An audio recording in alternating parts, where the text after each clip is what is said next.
even more debilitating than the actual depression was just the self-hatred that I had, and just feeling like this was all my fault. And even like now, I will have my psychiatrist tell me sometimes, it's like, Anna, this isn't your fault, because I'll keep looking at my situations and being like, well, if I handled this differently, then this wouldn't happen. I wouldn't be here. And he's like, that's not how this works. Like, that's not how mental illness works. And I think it's this desire for control and answers. And I think it's really hard for Christians to know, and people in general, how to be there for people that are suffering in ways that they can't fix.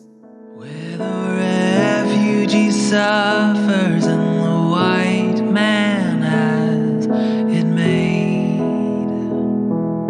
Welcome to the Deconstructionists Podcast. I'm your host, John Williamson, and this week we are back with part 1 with an all-new guest. But before we get to that, if you enjoy the work that we're doing, please consider rating, reviewing, subscribing, and sharing with a friend. We are a completely grassroots independent podcast, so doing all of those things helps us to be seen and heard. Secondly, it has come to our attention that our website has apparently been hacked, so we're working on getting that fixed and back up and running. In the meanwhile, we are still on all the socials, and the podcast is still readily available on all major podcast platforms. In fact, we even have a brand new web store that offers fast shipping all over the world with tons of new designs and options. This week's guest is author and all-around awesome human being, Anna Gazmarian. Anna's new book, Devout, a Memoir of Doubt, is a deeply personal story about her evangelical upbringing and her struggle with mental health and how the two eventually collide. As longtime listeners know, we're huge advocates for mental health awareness and resources, so this was a natural fit for the show. Anna brings a ton of wisdom through her experiences that I hope people find helpful.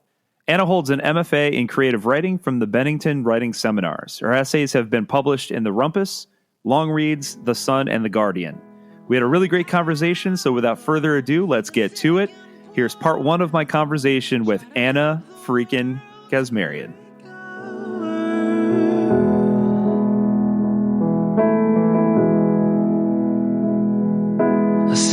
Myself in your pews every All right, Anna Gazmarian, thank you so much for spending some time with me today and coming on the show.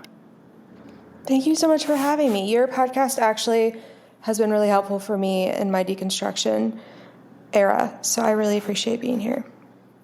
Oh gosh, thank you. That means a lot. So when I was super pregnant, excited. I got really into the hell episodes.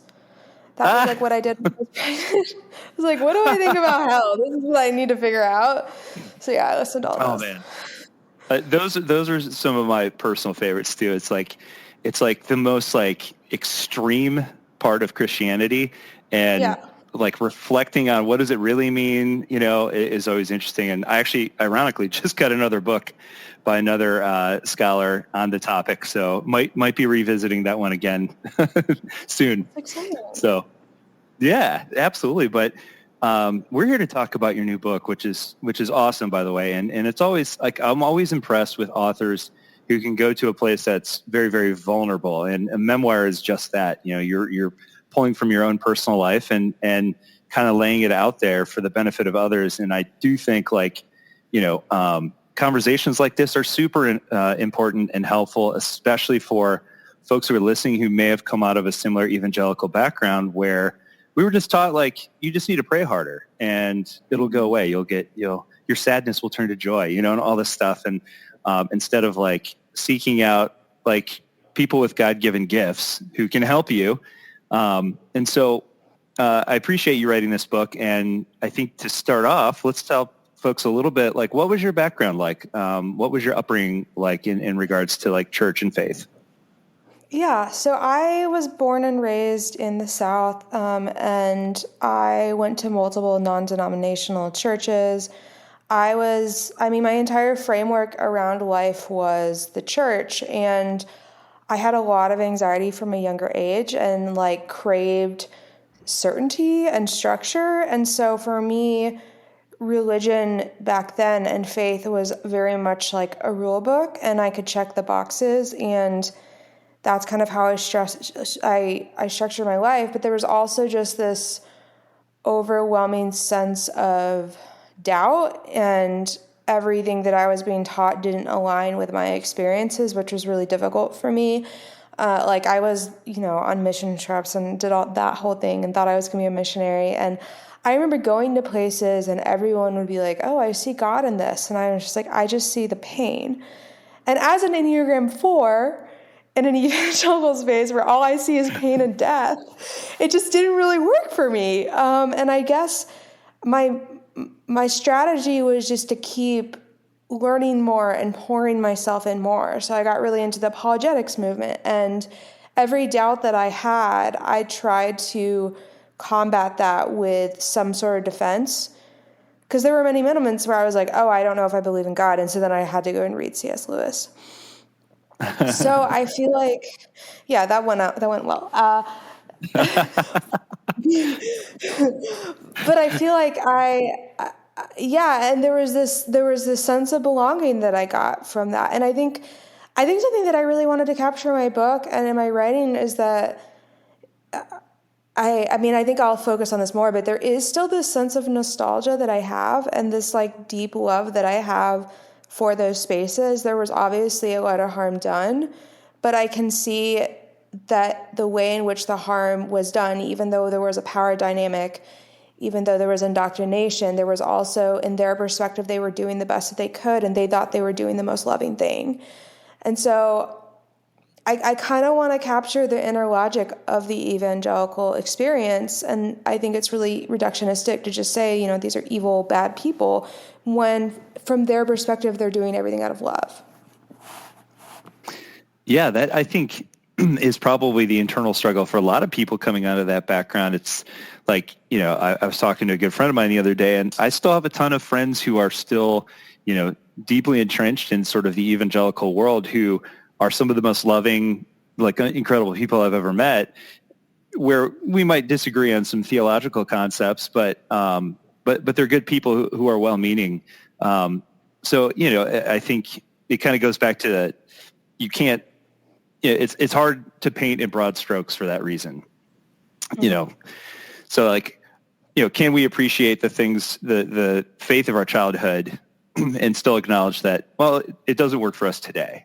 We've evolved to a different point, And it's really easy for me to look back at points and be like, okay, none of that, I didn't believe in anything. Like all of that was an illusion. Like it wasn't the real God that I believe in now. But I think in writing this book, I'm seeing that like there always was an aspect of faith in my life, even if my view of God has evolved and changed, and I don't believe at all the God that I believed when I was younger. I think our relationship is constantly changing, and I'm trying really hard to have grace with myself for those beliefs when I was younger. Yeah, absolutely. One of the points in your book that I kind of laughed a little, hopefully that's okay. You talk about this TV show you used to watch where Doubt was depicted as a villain with a cape and all this stuff. And I'm like, man, no wonder, like, just the, even asking a simple question, or like raising any kind of doubt, like was demonized from an early age. So of course. Yeah, and I think it's hard because, my parents have read my work and I think they're surprised by some of it, but I just felt so much shame and guilt around the questions that I had. And I feel like I put religious authorities above my parents almost. And so whenever they told me something, I just assumed that's how things were. And I never went to my parents and been like, is this true? It was just like, they speak over my parents. They know what's right and wrong. And so I didn't really give them room at all to speak back or help challenge some of those beliefs. Yeah, absolutely. So talk a little bit about before we talk about like bipolar disorder, talk a little bit about like, as you're, getting a little bit older, growing into like your teenage years and stuff, like when did you first start to notice like, hey, there's some symptoms here that something's maybe just a little off? When were you first like diagnosed? Because you talk about like in childhood, you were initially diagnosed with ADHD, which I think when we were younger was pretty widely diagnosed. But talk about like when you first started to notice, hey, something's a little different here. Well, even when I was younger, like when I was on ADD medicine, I didn't know if it was my medicine or not. Like, I just remember going like every day in the bathroom and crying and not knowing why. And people were like, well, this is just because you're like hormones. And it just wasn't normal. I was like an emo kid, emo youth group kid. So that was hard for me. And I kind of put this facade on because I was like, I'm supposed to be joyful. I'm supposed to be happy. And so I was really good at disguising that and like developing a persona. But I was really hurting and I didn't know why. And I couldn't really voice that to anyone. When I was in college, so my mom had been sick throughout my life. And so that was always a trigger for me. And then I was in this really bad relationship and like the way it was handled was really, really bad. And I lost a lot of people because of that. And so in the beginning, like I was really depressed and I stopped going to classes, and I was someone that was really into school, and I stopped going to classes and I just would sleep all day. I started having suicidal ideations, and I kind of was really confused because I think, you know, being on mission trips, all these things, I saw people with so much worse than my conditions that I couldn't accept that I was hurting as much as I was, because I was like, but these people I met in Kenya were so joyful and they had nothing. So who am I to be this hurt and not understand why?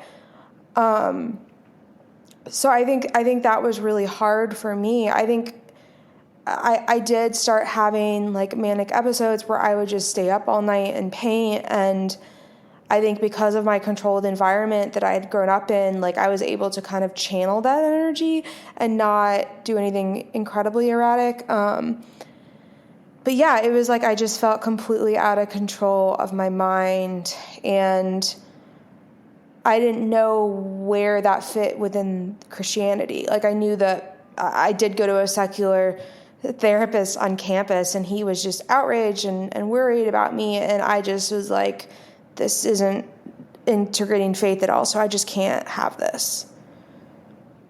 Yeah, that's one of the interesting things that you talk about in the book is sort of like this sort of internal struggle between what you know from your youth, and you talk about even going to like a Christian therapist, and like the reactions in the community around you when you first told like your youth pastor and your parents, and then sort of the secular doctor who finally figures out like what's going on and is trying to treat it. And so like that had to have been incredibly difficult, like to kind of bounce back and forth between the two, and sort of that that struggle.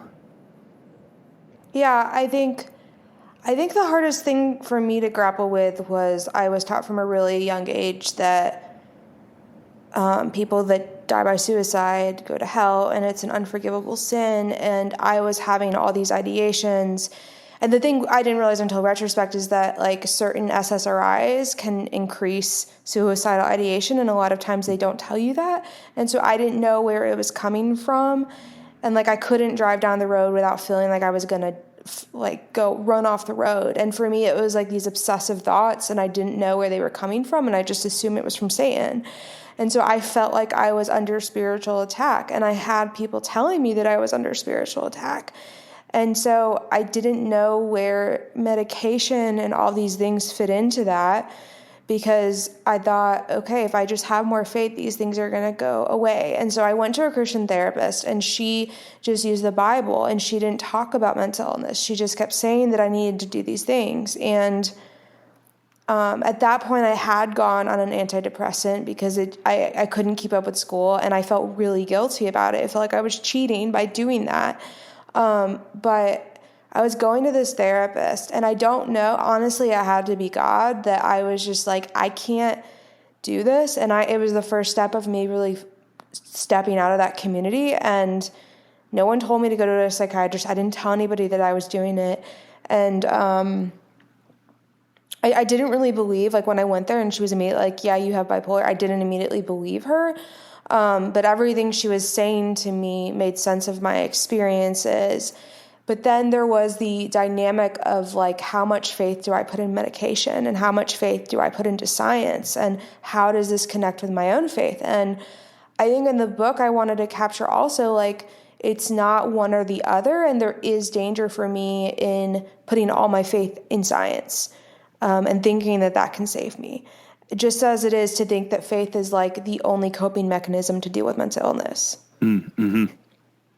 Yeah, and one of the things I got from your book too is I sensed sort of like, we talked about your internal struggle between the two with your parents as well, because, they seem like they're very supportive, but you could tell like there's still a little bit of like, I think your dad at one point goes, well, let's get a second opinion. But at the same time, like they offer to pay for everything. And, it seemed like they, just wanted you to get better, whatever that looked like. Yeah, I mean, they have been supportive, and they wanted me just to get my treatment. And even when I came home and told them, like my dad's saying, let's get a second opinion, I know my dad well enough to know it's like him saying, I want to make this is for sure, that this is for sure, and I want to make sure that this is the best doctor out there. Let me do my research. And I think my parents, of course, were confused and scared. I mean, I think the thing that's really scary about mental illness, at least for me, is that like it did alter a lot of my personality and the way I occupy the world. And like I think as a parent now, like I think that would come with a lot of grief of watching your kid kind of change before your eyes and not knowing like, is this a permanent thing or is this just temporary? Yeah, that's a really interesting thing that you bring up is, we've talked about this on the podcast before, this idea of sort of grieving what you thought was going to be, or like who you thought your child was going to be. Yeah. And then eventually coming to the acceptance of like, well, this is who they are though. And that's okay. It's just different than what we thought it was going to be. Yeah. So tell people a little bit, for folks who aren't as informed on like what bipolar disorder means. Cause I think my issue with the term, I think in general, in general society, is that I think it gets thrown around too much. You hear somebody's like, oh, that person's bipolar or whatever, without really having a comprehension, like a clear comprehension of what that actually is. So can you tell people a little bit about like what that means, what it looks like?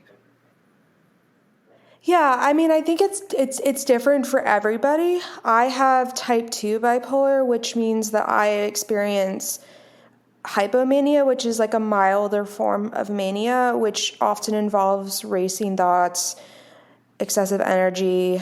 I mean, for me, it looks very similar to my personality, but at a heightened level. But I think a lot of people expect, because I remember before being diagnosed, I thought people with bipolar just were constantly having these huge mood swings and you never knew when it was going to happen. For me at this point in my life, like I haven't been manic in several years. It just involves long periods of depression, and they're just set off by random things. So I think it looks different for everybody. And I think what's scary for me is whenever I have a manic episode, it's followed by the depression. So the manic episode for me is like this heightened sense of reality. And it's almost like I wish that's where I stayed, as dangerous as it is, because once you're in the depression, you just don't know when it's going to end. Yeah, I can relate to that from that perspective. Just dealing with depression and similar to you in the sense that like I wasn't formally diagnosed until much later in life. I was in my 30s by the time I was formally diagnosed. But yeah, you're right. Like it's just this weight on you that you don't see coming, and you don't know how long it's going to last. And it's just, you can't function. You can't get up. You can't do anything. You can't be productive. Like nothing is enjoyable. Like it's just, for people who've never suffered like true depression, it's really hard to describe what it's like. Yeah. So like talk about, some of the, I think there's some similar intersections here with, we've had some people on before to talk about grief and grieving. And it seems like, and again, not to paint in broad strokes, because every church is slightly different, every sort of like different variation of Christianity is slightly different in the approach. But it seems like there's a lot of very unhelpful reactions from Christians. And you talk a lot about in the book, similar to like the way we handle grief, it's like super unhelpful platitudes like, well, and you mentioned one of them too, which is one of my favorites, and it's nowhere in the Bible. God can't give you more than you can handle. Oh, really? Because like, pretty sure if I was one of the parents at Sandy Hook, that's way more than I can handle. Yeah. So talk about like sort of that reaction, and like ultimately, like, I feel like that's something that as a community, the Christian community at large, that we can do so much better.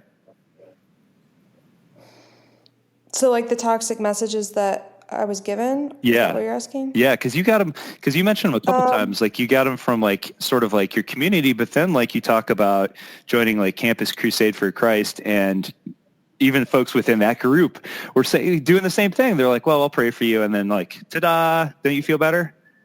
Yeah.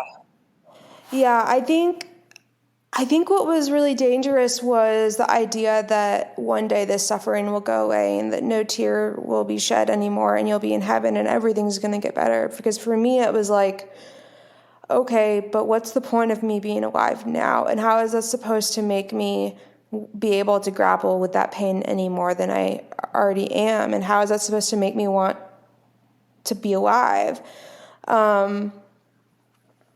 So that was a really dangerous message for me, and I was getting that everywhere. And then the idea that everything happens for a reason. I mean, Kate Bowler covers that really well. But I kept looking for a silver lining, and I kept looking for signs, like some sort of, I think I wrote something in my book about this, where it's like I viewed faith as this jigsaw puzzle, where I was constantly just looking for, where does God want to take me? What path am I going to take? And I had a lot of friends that would respond and be like, oh, are you reading your Bible enough? Are you reading scripture enough? And the reality, I wasn't. Like, I couldn't dive into that because I felt so guilty to be struggling with what I was struggling with. And I was really into John Piper at that point, and he has that book, Don't Waste Your Life. Yeah. And that was the overarching thing, was like, I was diagnosed in college. That's the time where you're supposed to be focused on building your life. You're supposed to be focused on the future. And I couldn't do any of that. And so in my mind and in John Piper's mind, I felt like I was wasting my life, and I couldn't get out of bed. I couldn't do any of these things. And even more debilitating than the actual depression was just the self-hatred that I had, and just feeling like this was all my fault. And even like now, I will have my psychiatrist tell me sometimes, it's like, Anna, this isn't your fault, because I'll keep looking at my situations and being like, well, if I handled this differently, then this wouldn't happen. I wouldn't be here. And he's like, that's not how this works. Like, it's not how mental illness works. And I think it's this desire for control and answers. And I think it's really hard for Christians to know, and people in general, how to be there for people that are suffering in ways that they can't fix. And I felt like a lot of my friends I lost, or I needed to take space because they were just like exhausted and they didn't know how to be there. And I've been on the other side of that, and it is really hard to navigate because everybody needs something different. And I think especially when you're in it for the first time, you don't know what you need. And a lot of it is trial and error. And it's hard to have grace with people because you're hurting so much, and that hurting even more kind of crushes you. And so I think I reached a place where I was like, I'm not putting God at the center of my mind, because that was another thing. All my thoughts were supposed to be centered on God, and all my thoughts were centered on being alive. And so I felt really selfish, and I felt like I was doing the opposite of what I should be doing. And I isolated myself a lot because I just felt like I'm not a good spiritual influence on these people and that they deserve better. When did the size of our buildings become the foundation we laid? No church. Tell me what made us think that we could keep others away in the name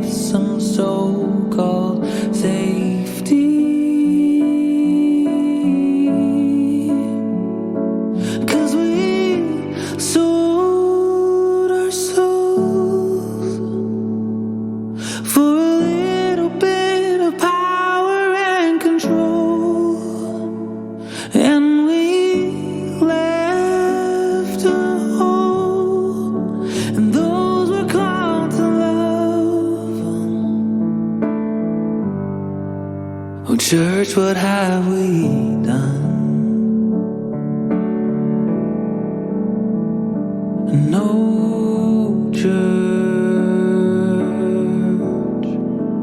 When will we ever see?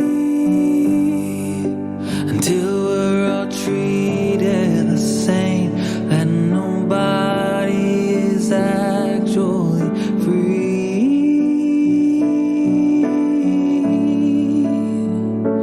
Oh, church. Started to pave the way to our irrelevancy, 'cause we've driven the other away.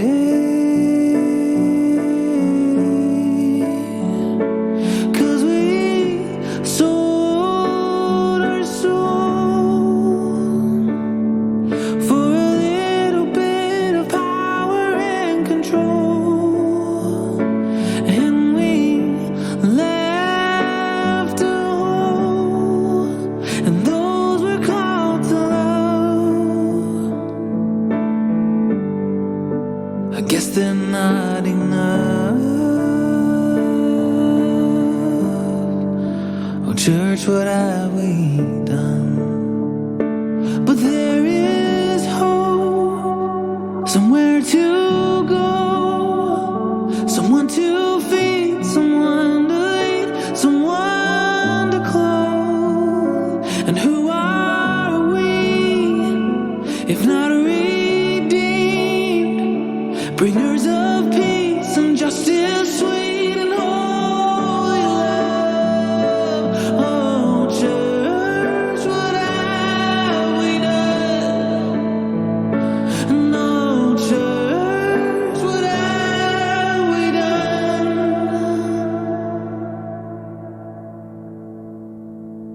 May we sell our souls to be rid of all the power and control. May we lose ourselves for those we're called to love. Oh, church, let that be us.